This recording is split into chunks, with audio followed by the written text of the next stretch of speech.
Om Jnana Timirandhasya Jnananjana Shalakaya Chakshurunmilitam Yena Tasmai Shri Gurave Namaha. Dhritarashtra said, O Sanjaya, after my sons and the sons of Pandu assembled in the place of pilgrimage at Kurukshetra, desiring to fight, what did they do? Purport: Bhagavad-gita is the widely read theistic science summarized in the Gita Mahatmya, glorification of the Gita. There it says that one should read Bhagavad-gita very scrutinizingly with the help of a person who is a devotee of Sri Krishna and try to understand it without personally motivated interpretations. The example of clear understanding is there in the Bhagavad-gita itself, in the way the teaching is understood by Arjuna, who heard the Gita directly from the Lord. If someone is fortunate enough to understand the Bhagavad-gita in that line of disciplic succession, without motivated interpretation, then he surpasses all studies of Vedic wisdom and all scriptures of the world. One will find in the Bhagavad-gita all that is contained in other scriptures, but the reader will also find things which are not to be found elsewhere. That is the specific standard of the Gita. It is the perfect theistic science, because it is directly spoken by the Supreme Personality of Godhead, Lord Shri Krishna. The topics discussed by Dhritarashtra and Sanjaya, as described in the Mahabharata, form the basic principle for this great philosophy. It is understood that this philosophy evolved on the battlefield of Kurukshetra, which is a sacred place of pilgrimage from the immemorial time of the Vedic age. It was spoken by the Lord when he was present personally on this planet for the guidance of mankind. The word Dharmakshetra, a place where religious rituals are performed, is significant because on the battlefield of Kurukshetra, the Supreme Personality of Godhead was present on the side of Arjuna. Dhritarashtra, the father of the Kurus, was highly doubtful about the possibility of his son's ultimate victory. In his doubt, he inquired from his secretary Sanjaya, what did they do? He was confident that both his sons and the sons of his younger brother Pandu were assembled in that field of Kurukshetra for a determined engagement of the war. Still, his inquiry is significant. He did not want a compromise between the cousins and brothers, and he wanted to be sure of the fate of his sons on the battlefield. Because the battle was arranged, Hare Krishna. Just for your information and elucidation, Srila Prabhupada, our founder Acharya, several times said that during class, when the deity curtains open and close, just sit and go on listening. Don't offer obeisances at that time. So you may kindly bear this in mind. He was confident that both his sons and the sons of his younger brother Pandu were assembled in that field of Kurukshetra for a determined engagement of the war. Still, his inquiry is significant. He did not want a compromise between the cousins and brothers, and he wanted to be sure of the fate of his sons on the battlefield. Because the battle was arranged to be fought at Kurukshetra, which is mentioned elsewhere in the Vedas as a place of worship, even for the denizens of heaven, Dhritarashtra became very fearful about the influence of the holy place on the outcome of the battle. He knew very well that this would influence Arjuna and the sons of Pandu favorably because by nature they were all virtuous. Sanjaya was a student of Vyasa, and therefore, by the mercy of Vyasa, Sanjaya was able to envision the battlefield of Kurukshetra even while he was in the room of Dhritarashtra. And so Dhritarashtra asked him about the situation on the battlefield. Both the Pandavas and the sons of Dhritarashtra belong to the same family, but Dhritarashtra's mind is disclosed herein. He deliberately claimed only his sons as Kurus, and he separated the sons of Pandu from the family heritage. One can thus understand the specific position of Dhritarashtra in his relationship with his nephews, the sons of Pandu. As in the paddy field, the unnecessary plants are taken out So it is expected from the very beginning of these topics that in the religious field of Kurukshetra, where the father of religion, Sri Krishna, was present, the unwanted plants like Dhritarashtra's son Duryodhana and others would be wiped out, and the thoroughly religious persons, headed by Yudhishthira, would be established by the Lord. This is the significance of the words Dharmakshetra and Dharmakshetri and Kurukshetri, apart from their historical and Vedic importance. Today, as most of you are probably aware, is Radhastami, the appearance day of Srimati Radharani, who appeared at midday. Traditionally the festival is completed by midday. Srila Prabhupada, once in Vrindavan, the place of Radharani, he celebrated Radhastami in the morning and in the afternoon left to go out for his continued preaching. Srila Prabhupada was a great devotee of Radharani. His father would every day invite sadhus to his home and ask them to bless his child that he could become a great devotee of Radharani. Of course, Srila Prabhupada, even without the blessing of so many ganja-smoking sadhus, was a great devotee of Radharani. But we find that Srila Prabhupada, his preaching was practical, to the point. Most of the time he spoke from Bhagavad-gita and Srimad Bhagavatam. Even on Radhastami, he didn't launch into description of very intimate pastimes of Radha and Krishna. He was quite reserved in this regard, and very mercifully spoke to us at a level that we could, levels that is suitable for us. Do you need a fan over there? Looks like Mataji's a bit hot. You can put a fan. It's probably, if that's a song sheet, it's probably better not to use that for fanning oneself. If it's just some piece of paper with nonsense written on it, then no problem. But anyway, put the fan, then you can cool off. So this morning we had discussion of the greatness and mercy of Srimati Radharani and the Abhishek ceremony. And now it's back to our bread and butter, you could say, or chapatis and ghee, or day to day. Krishna consciousness is always above. The topics of Krishna consciousness are always above the topics of this material world.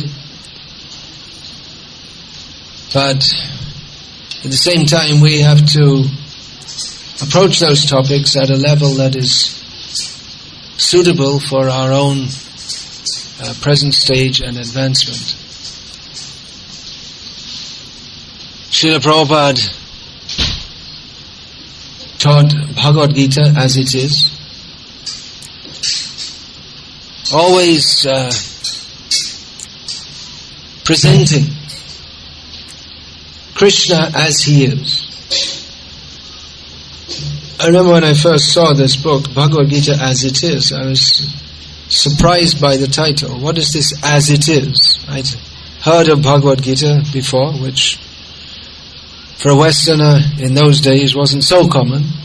Wasn't totally uncommon, but it wasn't so common to have. I'd even read one version it didn't have any purport. I can't remember who it was by. I didn't understand anything at all about it. But the author, whoever it was, at the end wrote, "May Lord Sri Krishna bless you." And I remember that. So I thought, well, okay, that's good. Thank you. It was a much thinner version. There were no purport. So, but when I saw Bhagavad-gita as it is, I thought this was rather presumptuous. So what's the point? I mean,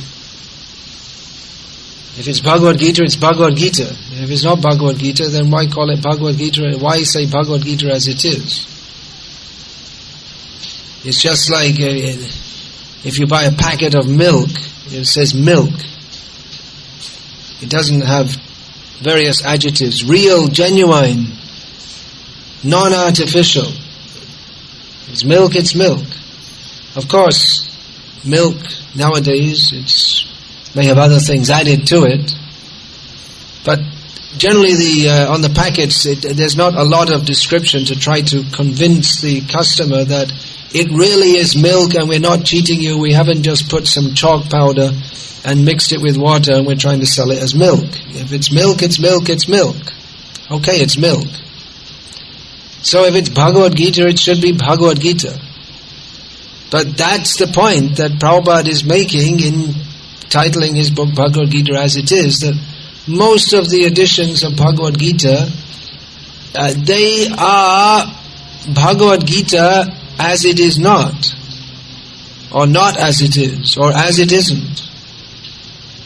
In other words, the presenters, they translate Bhagavad-gita, but they don't present Bhagavad-gita as Krishna presents it to Arjuna.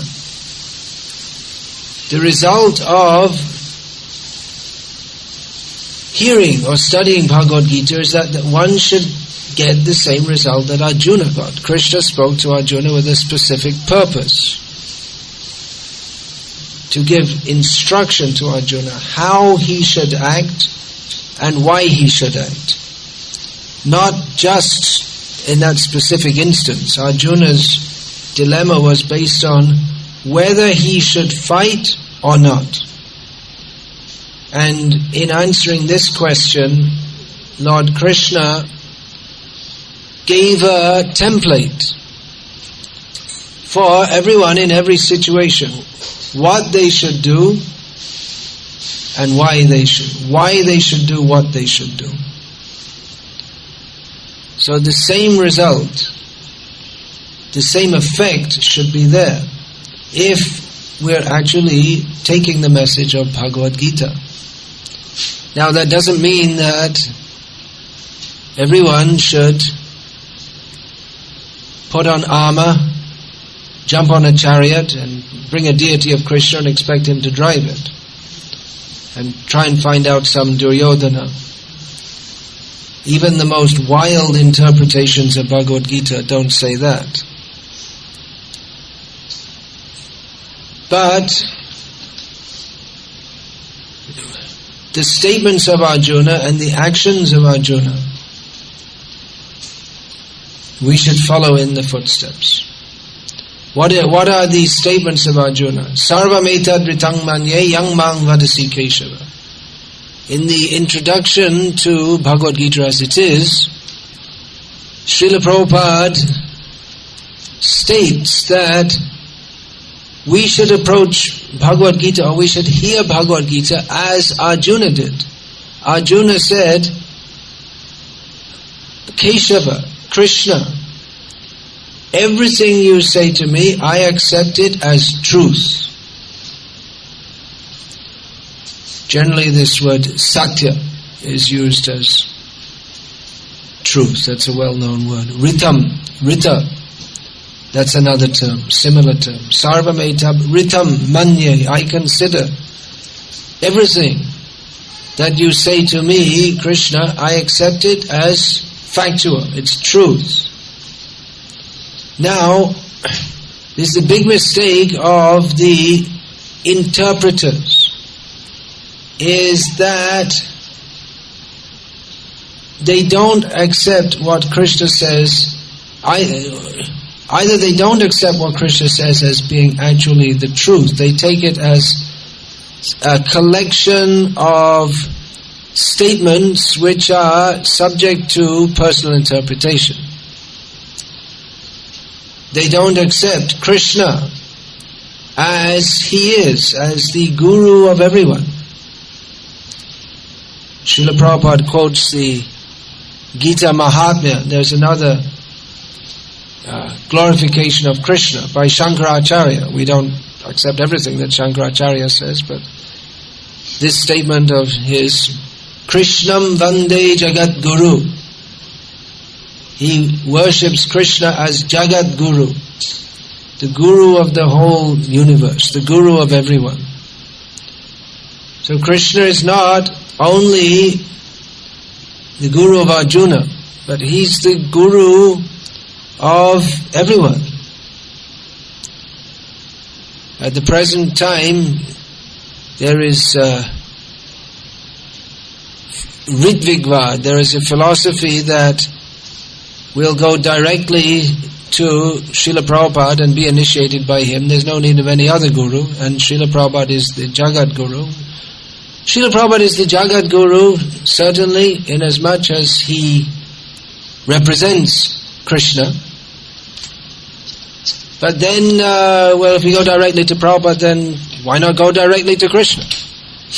Why have anyone in between? Krishna is recognized as Jagat Guru. He's the Guru of everyone.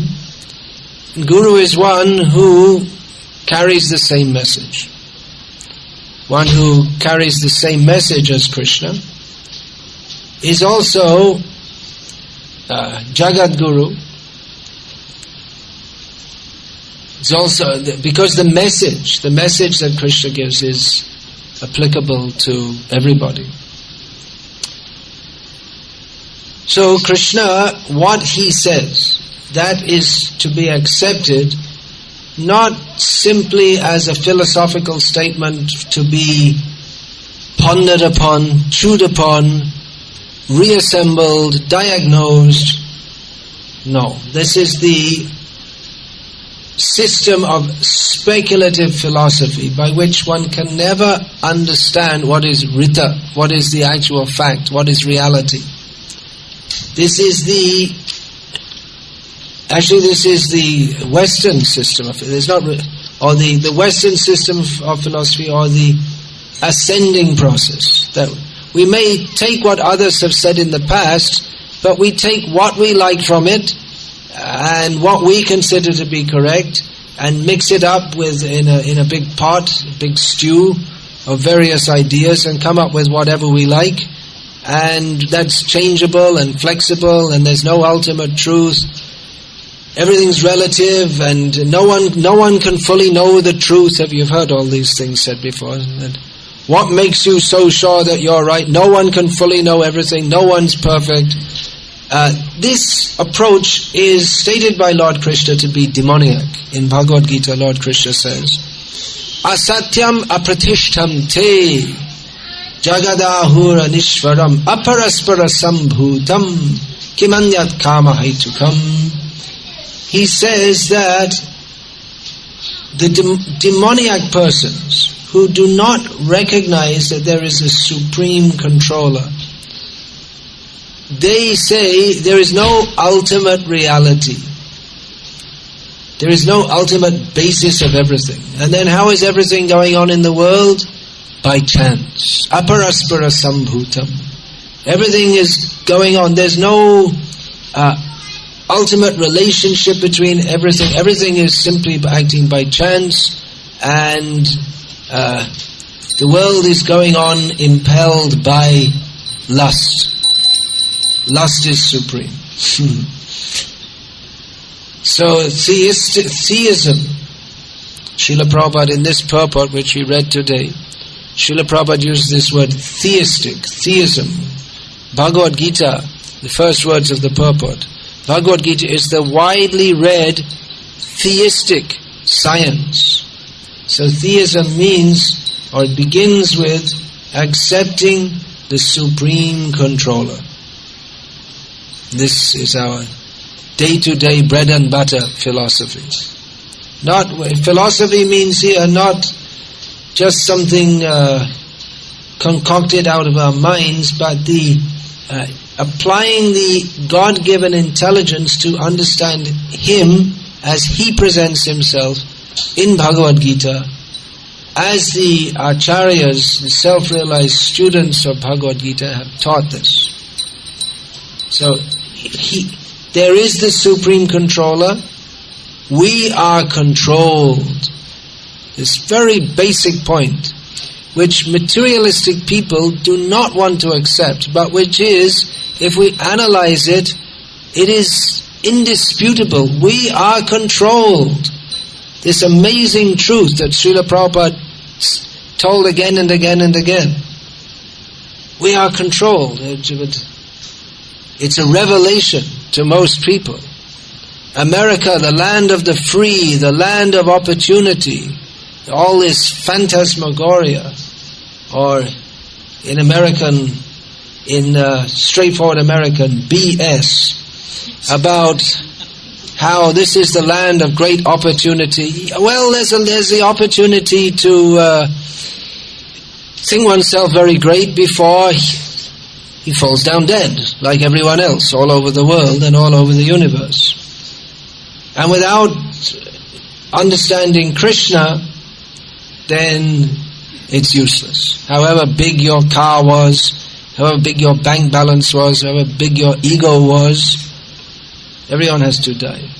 Live life king size and die and become an ant or a dog.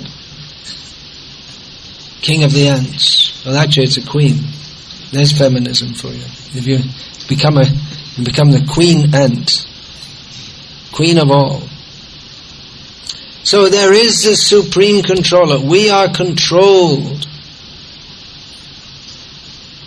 On Radhastami, we analyze, or we discuss how the Supreme Controller is controlled by the love of His devotees, especially Srimati Radharani. This is a very advanced topic.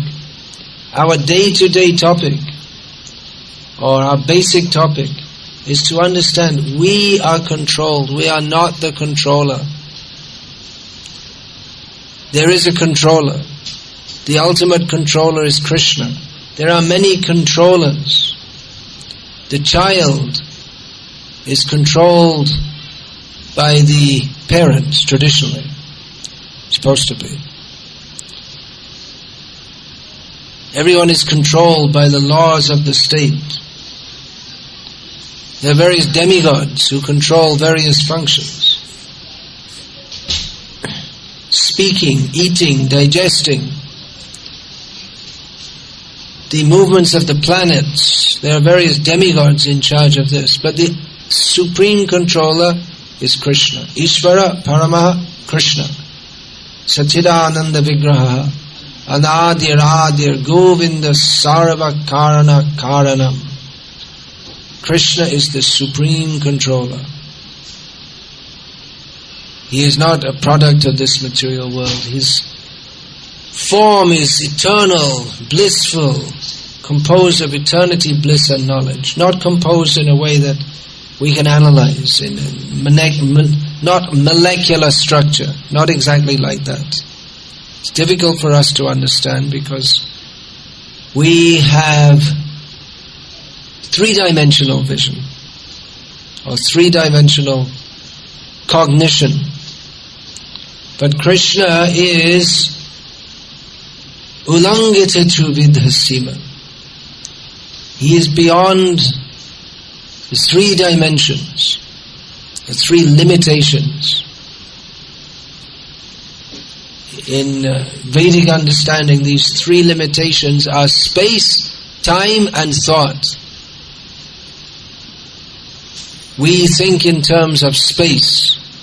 We are now sitting in a converted warehouse in Hillsboro. This land is presently designated as Hillsboro in the state of Oregon in the United States of America. Previously this area either had no name or it had another name. Before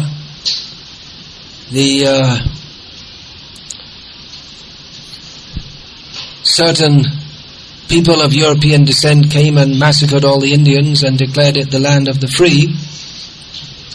It had another name, or it didn't have a name. But anyway, we conceive of ourselves as being here. If someone gives us a phone call, please turn off your cell phone if it's on. That's not a joke. That's something should be said at the beginning of the class. Please turn your cell phones off. So if someone phones you and you say, where are you? I'm in the temple, in the industrial area or whatever it is, Hillsboro, so we can place ourselves in space. Then if there's any court case, someone is accused of whatever it might be, of running around the streets naked, whatever, I know. I'm just trying to think of something. I don't know why that example came to mind. Maybe that's not even illegal, it's probably legal. Doing some terrible crime like slapping a dog or something like this. You were seen slapping a dog in downtown Portland at 6:52 on the, what's the date? 7th of September. You can say, no, I was in the warehouse in Hillsboro. There are so many witnesses. So we are in this particular space and time and thought. There is also the limit of thought. We can only conceive so far. Our ability to understand is limited by our ability to accept various concepts. Many people have difficulty accepting that the Supreme Lord has 4 arms. Or this, if you've seen this book, Sri Ishopanishad, at least the old editions, used to have a picture of Lord Vishnu with all these snakes behind him. So I remember I was distributing this book on the streets of Dublin in Ireland, and one priest came up to me and he said, this is Satan. This is coming from Satan, the snakes. So in Christian mythology, they talk of Hindu mythology, but in Christian mythology, there's a Satan and something to do with snakes. I'm not quite sure what the connection is, but maybe Satan takes the form of a snake sometimes. Is it? Does anyone know? We have any Satanists around here? Adam and Eve. Satan came in the form of a serpent, is the word they use in the English translation. And he induced Adam and Eve to eat an apple. And that is the cause of all the suffering of the human race ever since. This is the Christian mythology. It's pretty poor theology, but anyway. So we are limited by our concepts. Our understanding is limited by what we can imagine to be factual. Just like I've heard it said that when explorers came from Africa back to England and they recounted having seen giraffes, what we now call giraffes, animals so tall that they're taller than almost all the buildings in England at that time. And there are hippopotami, which is, in English understanding, is like a pig that really had too much, and overgrown pig. And more dangerous is a rhinoceros, because it's something like an overgrown pig, but it's more dangerous because it's got horns, and if they charge you and you don't get out of the way, there's animals so tall that they're taller than almost all the buildings in England at that time. And there are hippopotami, which is, in English understanding is like a pig that really had too much, and overgrown pig. And more dangerous is a rhinoceros, because it's something like an overgrown pig, but it's more dangerous because it's got horns, and if they charge you and you don't get out of the way, then you don't come back from Africa to tell all the people. So the people in England, they said, well, it's very hot there in Africa, and probably too much sun has driven them mad. They've become crazy. It's gone to their head. Because there's no such animal. How can there be any animal like that? And there's dogs and cats and chickens and turkeys and geese and horses and cows and pigs, of course, and maybe sheep, and that's about it. What's this animal so tall that it can eat leaves from the top of a high tree? Obviously these people are crazy. That's what they thought. They couldn't imagine that there could be any such animal. So Krishna is beyond the realm of, he's not limited by space, time and thought. This is a great difficulty people have to understand Krishna. They say, well, the Supreme cannot be a person, because a person means limited, just like we are limited. We are now at this particular time sitting here in this particular place.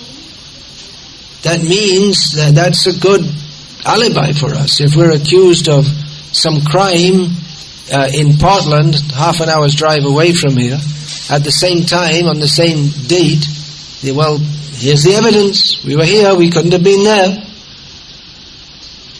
We can only be in one place at a time. So if our form, this form fits in a particular matrix and we carry it around with us wherever we go. So how can the Supreme be a person? That means he's limited. Form. If Krishna is here, Krishna is holding his hand like this, that means his hand is not here. It's only, if my hand is here, it's not here. If my body is here, it's not there.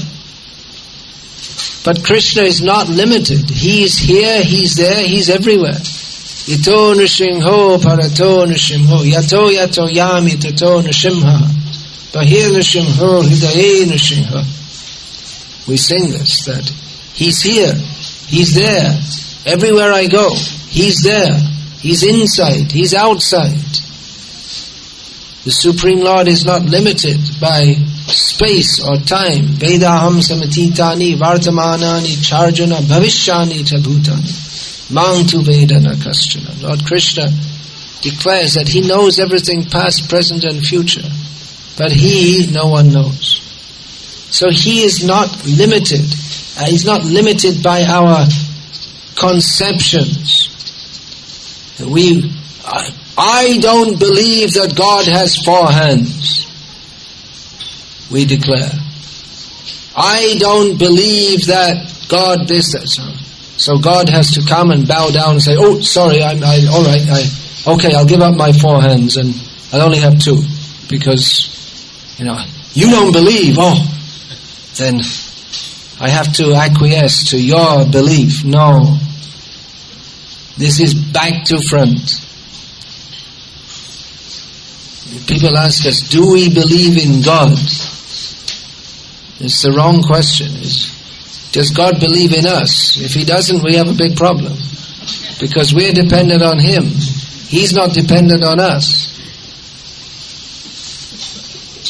Today I believe in God, so I'm giving Him a pat on the head. Today, God, I'm allowing you to exist because I believe in you. But tomorrow, if I'm in a bad mood, then I won't believe in you anymore. So you better give me some good blessings so I get lots of money and no headaches and the boss doesn't shout at me too much. And then I'll believe in you. So be on good behavior. So this is back to front. Do we believe in God? Rather, we have to understand Him as He is. He is the Supreme transcendental autocrat. He can do whatever he likes. Whatever he likes, that is good. We have no jurisdiction to judge him.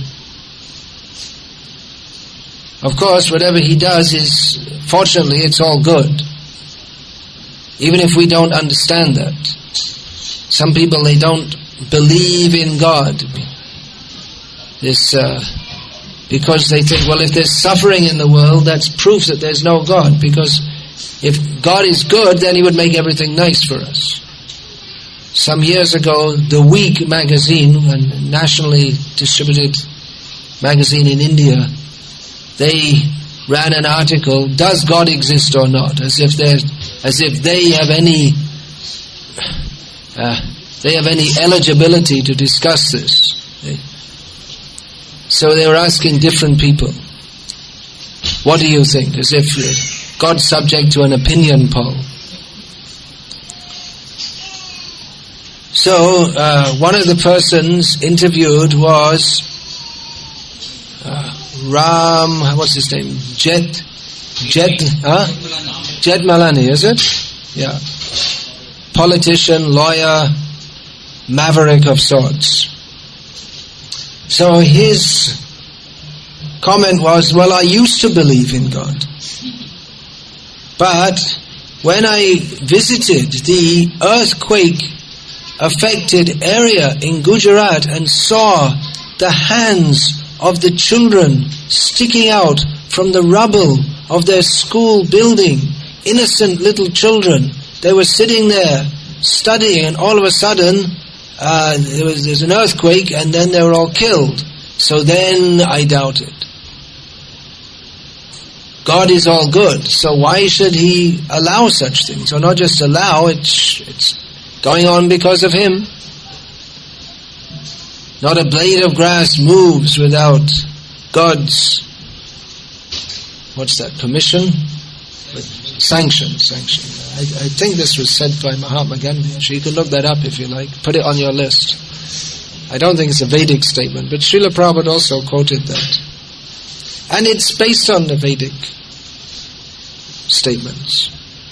That the wind, because of fear of Him, the wind blows, and so on. So, why is that? Innocent children. What is the answer? Well, the answer is that, they're not so innocent. If we say this, people become very upset. No, they're innocent. They're just nice children. They didn't do any harm. But we have to see through the eye of Shastra that nothing happens without a cause. It may be from a previous, certainly statements. That the wind, because of fear of Him, the wind blows, and so on. So, why is that? Innocent children. What is the answer? Well, the answer is that, they're not so innocent. If we say this, people become very upset. No, they're innocent. They're just nice children. They didn't do any harm. But we have to see through the eye of Shastra that nothing happens without a cause. It may be from a previous, certainly in this case it may be from a previous life. Some sinful reaction that they had to suffer for. Sometimes children are born dead. They're growing in the womb, growing, and in childbirth they die. One disciple of mine, she was pregnant, and then she was told early in the pregnancy that the child has no kidneys, so he won't be able to survive outside the womb. So then the doctors are recommending abortion. So she asked me what to do. I said, no abortion. This by the will of Krishna, this child has been sent to you, for there must be some purpose of His. So she nourished the child in the womb and chanted to the child in the womb. So the child in the womb heard the holy names of Krishna and was born and survived for 2 hours outside the womb and passed away. So who is to say? what is the plan of Krishna. That child had some fate. It was actually much more fortunate than so many children who are born with a silver spoon in their mouth, as the saying goes. And they have all material facilities to enjoy themselves, but they don't hear about Krishna. So this child was hearing about Krishna and then left this world. Who knows what is Krishna's plan? That some fate to not live very long, but on the other hand to have the fortune of hearing about Krishna and being born in the womb of a devotee. Sometimes children are born and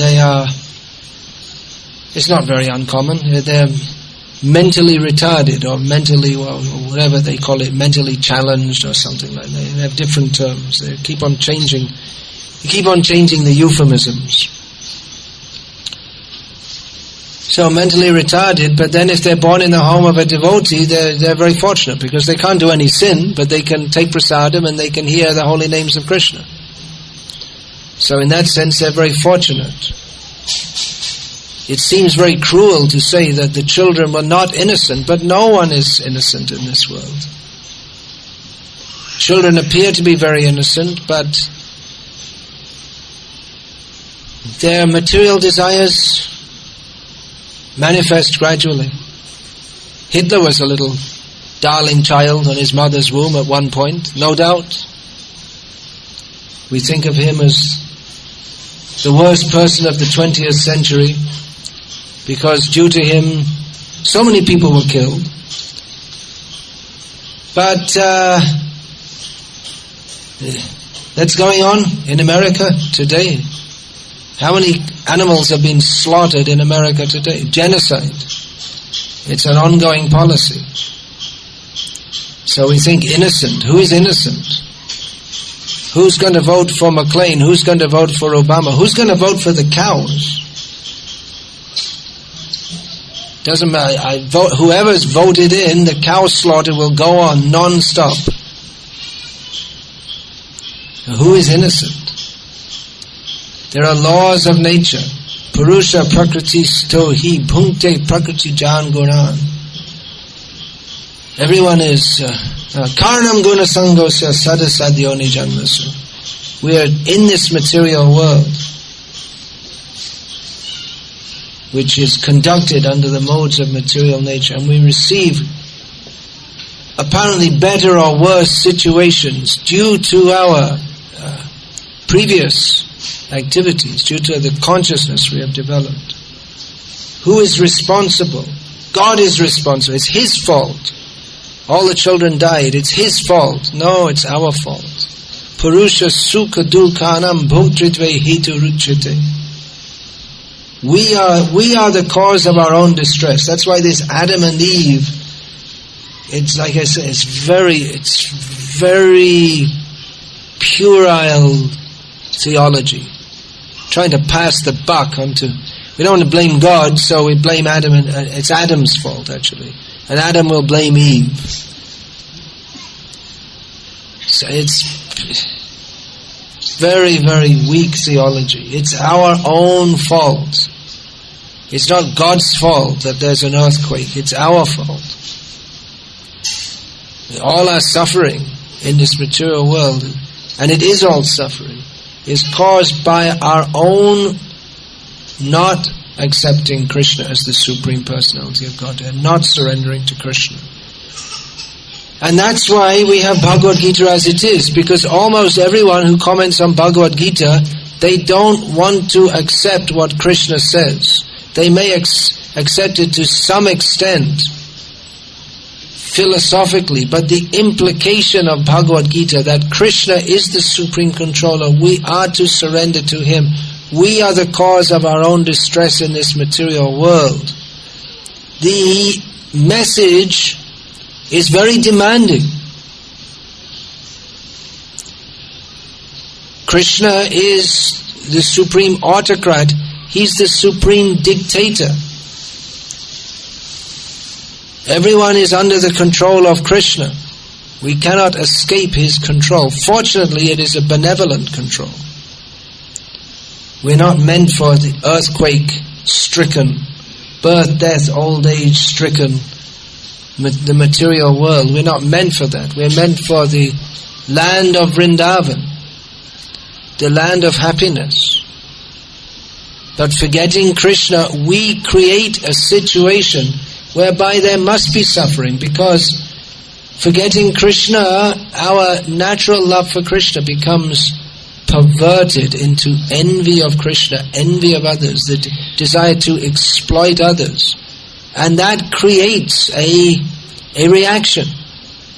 Our envious attitude to others and our exploitive activity towards others creates karmic reactions.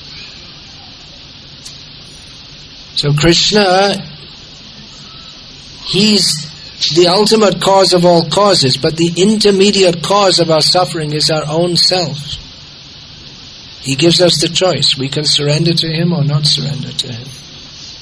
So all these points have to be understood very carefully. That's why I don't tell a lot of stories on Radhastami or any other day, because it's very valuable to hear that which will place our consciousness on the right track. Simply if we hear stories, we may think, well, it's very nice, it's a kind of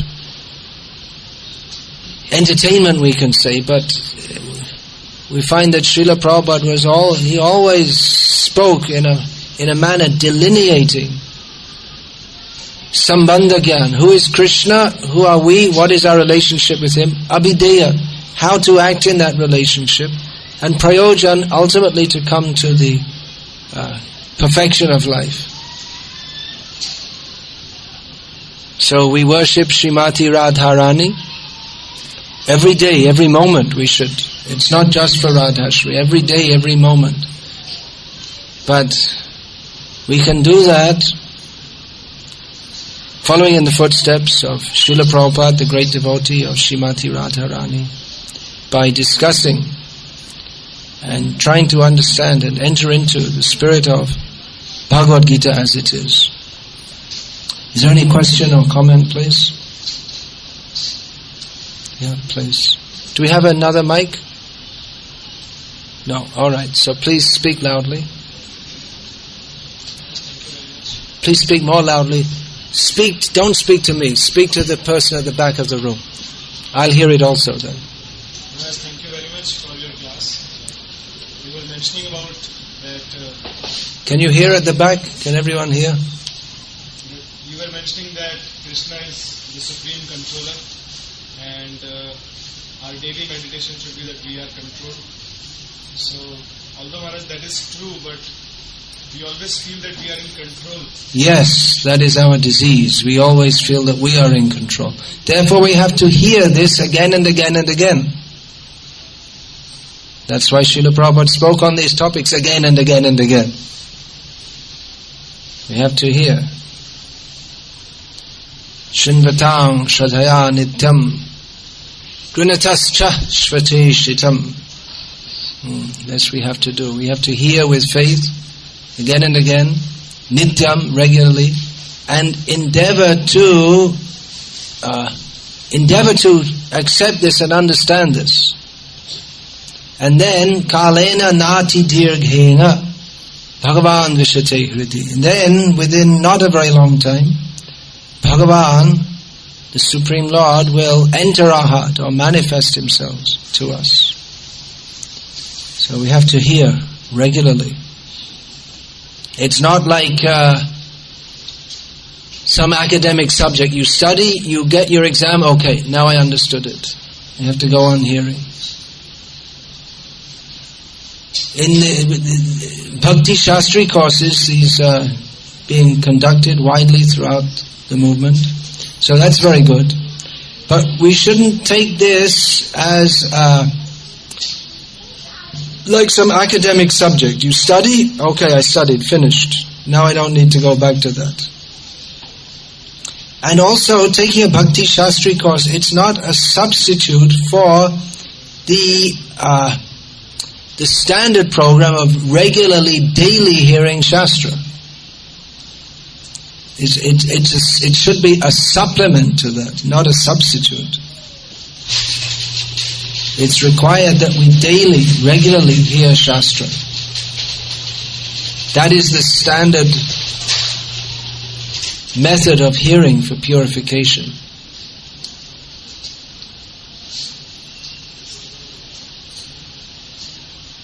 So we have to go on hearing again and again. Bhakti means they're just like this. Grinatas svacheshtitam. Svacheshta means one's own effort. We hear a lot about mercy. We should beg for the mercy, but we have to make ourselves a suitable candidate for receiving that mercy. We have to show that we're eager to receive it. We have to make some effort to understand this philosophy very serious. Otherwise, if we take it very cheaply, then that's generally what goes on in the name of bhakti in India.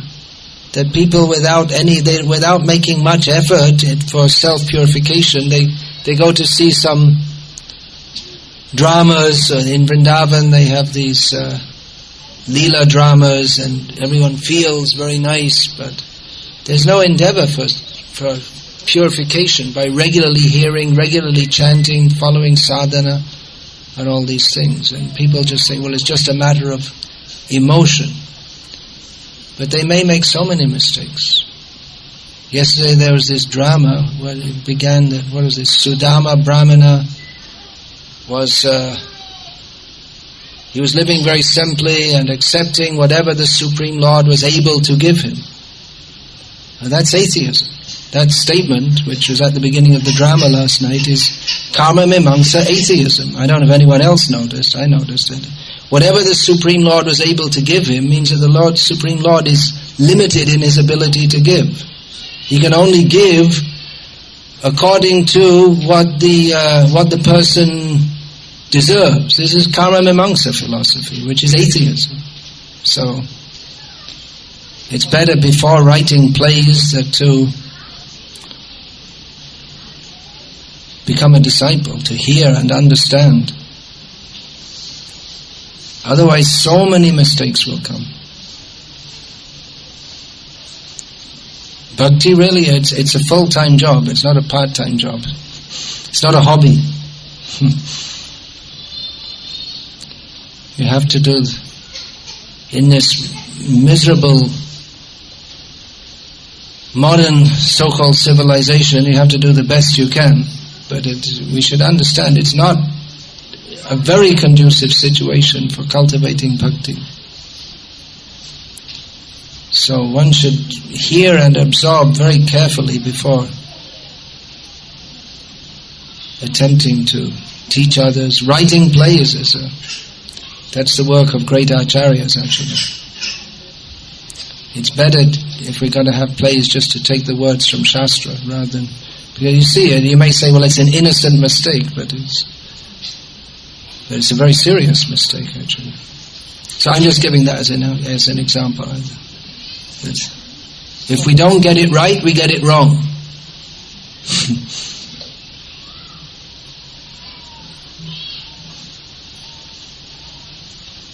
So Srila Prabhupada was again and again and again speaking this,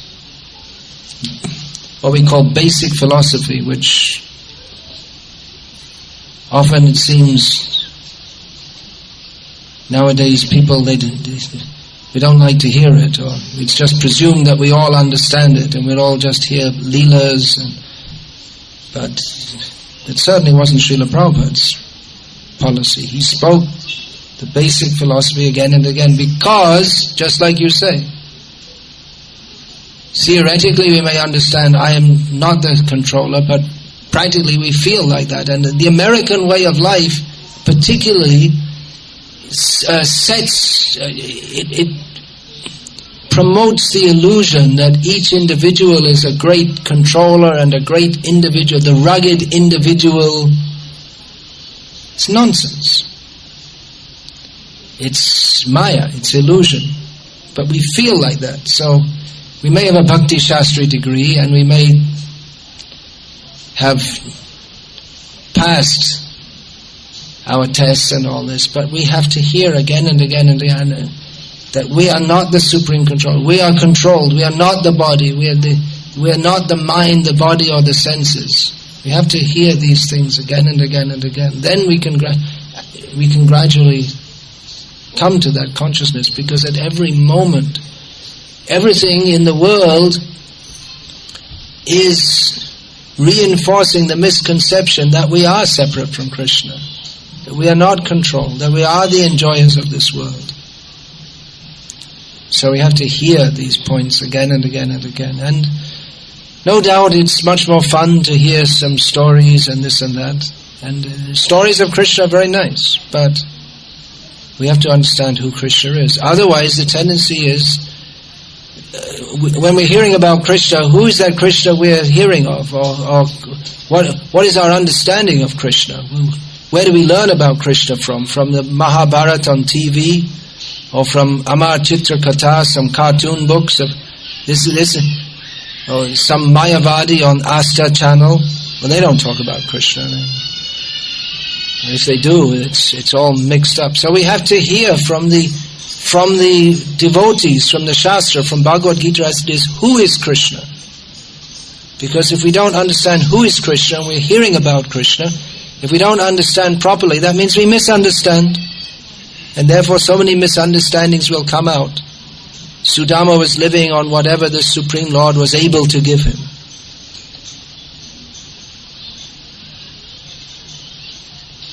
What is that?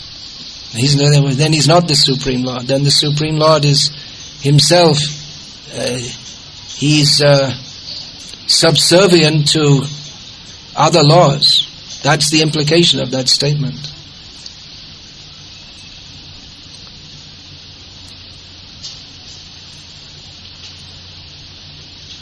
So, someone else, you wanted to say something? Yeah, please. Please talk to the people at the back. Please accept my humble obeisances. Maharaj, mercifully, could you explain what kind of mood should a devotee or should a person cultivate in himself to be able to... Can you hear this at the back? All right, you say, I'll repeat it. What mood should a devotee cultivate? Should a person cultivate to be able to approach the seva potency of the Lord? To be able to approach the seva potency of the Lord. Hladini Shakti. Yeah, Radharani, Hladini Shakti, that literally means the pleasure potency. She gives pleasure to Krishna. That's by her service. What mood should we cultivate? The mood of service.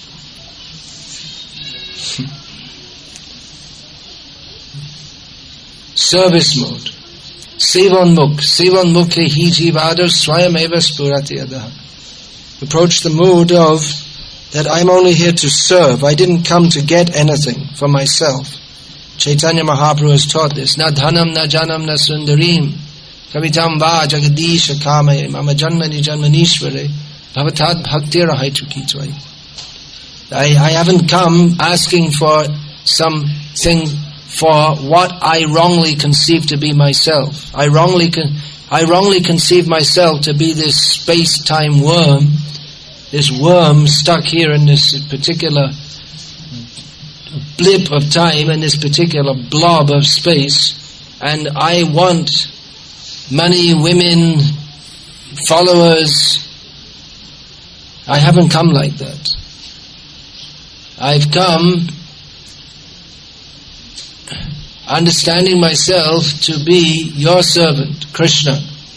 So I'm simply asking for your service. This is the mood we should cultivate. Chaitanya Mahaprabhu has taught that. Yeah, is there anything else? Yeah, please. What is the difference between imitation and following the footsteps? What is the difference between imitation and following in the footsteps? Well, It's fairly clear from the language itself. Imitation means that you're pretending to be, that one is pretending to be something that he's not.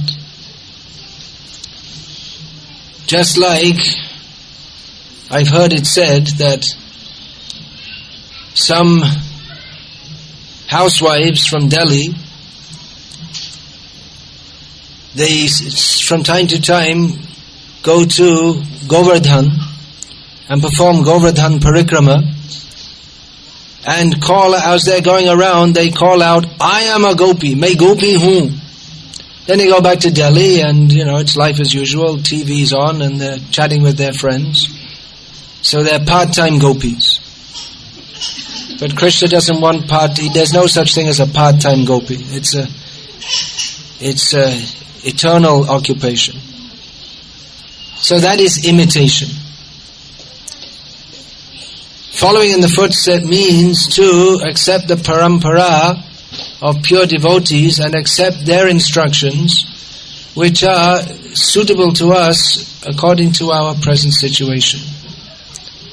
Which means to follow the process of sadhana bhakti for gradual purification. That is the difference between imitation and following. Following in the footsteps.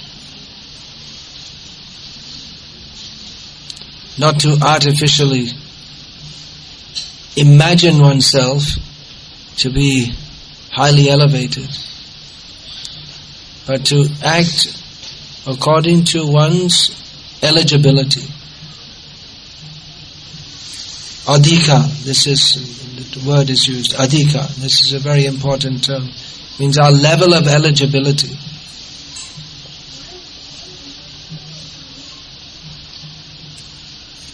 In this world, those who are pure devotees, they're either in the category of madhyamadika or uttamadika. In this context, the madhyamadikari, he lives in this world but is fully focused on Krishna. He understands, I'm the servant of Krishna. Uttamadikari has transcended that stage, but generally acts on that level also, for the instruction of others. And Kanishta Adhikari is still very much in Maya, just starting, still in materialistic consciousness. Pure devotion begins at Madhyamadika, when one conceives of himself as a servant, not an enjoyer. So, Hare Krishna. Is there anything else, please? Yes. Maharaj, in your class you were mentioning that in Bhagavad-gita, there is a shloka by Shankaracharya. In Bhagavad-gita there is a shloka by Shankaracharya. No. Well, there is a verse, or there are several verses spoken by Shankaracharya. I quoted one famous line, Krishnam Vande Jagat Gurum. How does that begin? Devaki Paramananda. How does that begin? Kamsa Chanaramadhanam. Vasudeva Sutang Devam. Kamsa Chanaramadhanam. Devaki Paramanandam. Krishnam Vande Jagat Gurum. This is Shankaracharya's famous glorification of Krishna. He addresses Krishna as the son of Devaki and Vasudeva, the crusher of Kamsa and Chandra. No, Vasudeva Sutta and Devaki Paramanandam, who gives the highest pleasure to Devaki and who is the guru of everyone. And Vande, we offer prayers to him. So this is a prayer by Shankaracharya. It's not part of Bhagavad-gita specifically. My question was that you mentioned that we don't accept everything what Shankaracharya. We don't accept almost everything that Shankaracharya says, but if he says something good, which he does, we accept that. And even in Srimad Bhagavatam, Lord Krishna speaks the noble means of love. In Bhagavad-gita, Lord Krishna also in jest speaks mimangs, karma mimangs.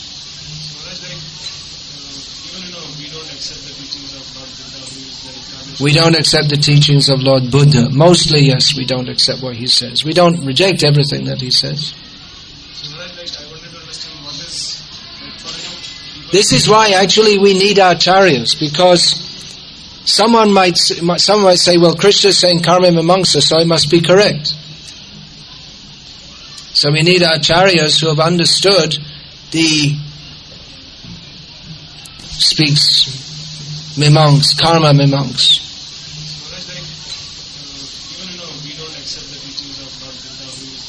We don't accept the teachings of Lord Buddha. Mostly, yes, we don't accept what he says. We don't reject everything that he says. This is why actually we need acharyas, because someone might say, well, Krishna is saying karma mimamsa, so it must be correct. So we need acharyas who have understood what is the actual import of Shastra. They can explain that to us. Otherwise, the tendency to misunderstand is very strong. Srila Prabhupada's books also need explaining. There's some controversy is going on over some statements in Prabhupada's books, which if understood out of context, then it may seem that Srila Prabhupada is some kind of monster. The statement that women like a man who is very expert in rape. So it sounds terrible. So that's only one statement, but they're all of Prabhupada's books. They could be misinterpreted, malinterpreted. So there should be a commentary. It's not that it's all misunderstandable, but that's parampara. In every generation, the disciples, they comment on and clarify for the present generation the teachings of the previous acharyas. Yeah, so what were you going to say? That was my question. How do we understand? How do we know what is the actual message of Shastra? Yeah. Mahajano yena gata sapanta.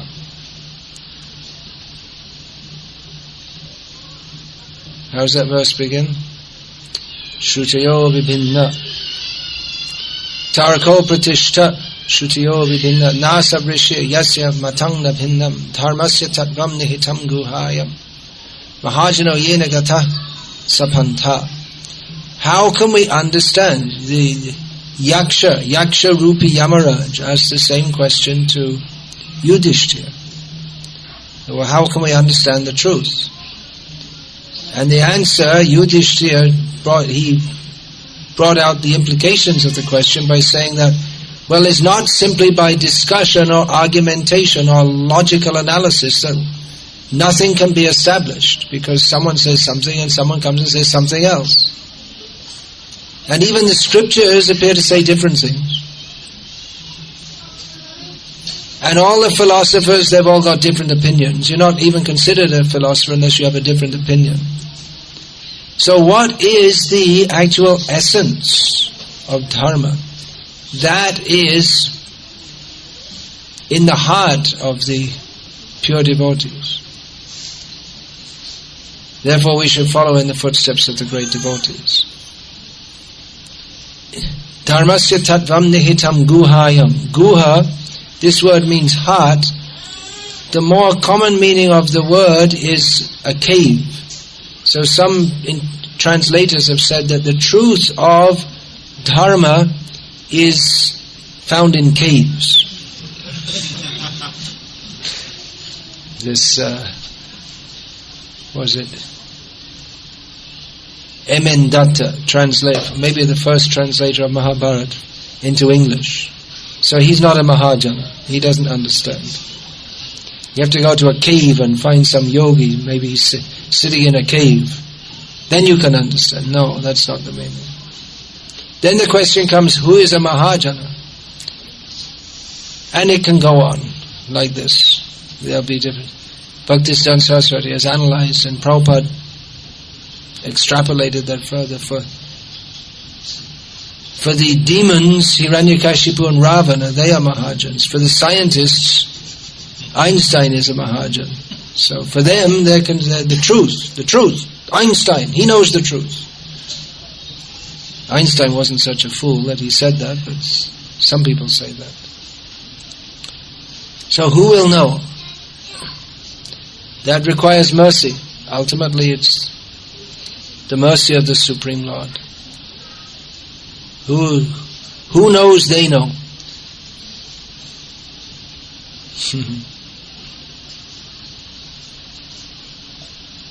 Sounds like a Buddhist koan or something like this. But it's those who understand, they understand. E equals MC squared. Who understands? Those who understand, they understand. It's not that everyone can understand. Who understands Krishna? They understand. The mercy of the Supreme Lord. Who knows they know?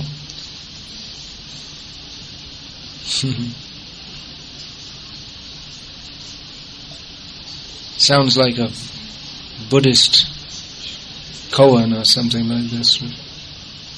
But it's those who understand, they understand. E equals MC squared. Who understands? Those who understand, they understand. It's not that everyone can understand. Who understands Krishna? They understand. Who understands? Well, Brahma, Swayambhu, Narada, Shambhu, Kumara, Kapilo, Manu, Pralada, Janako, Bhishma, Baliya, Vayasakya, Vayam. There are at least 12 people. Actually, there are many more, but 12 famous people. They understand. Brahma, Shiva, Narada, the Kumaras, well, there's 4 in one.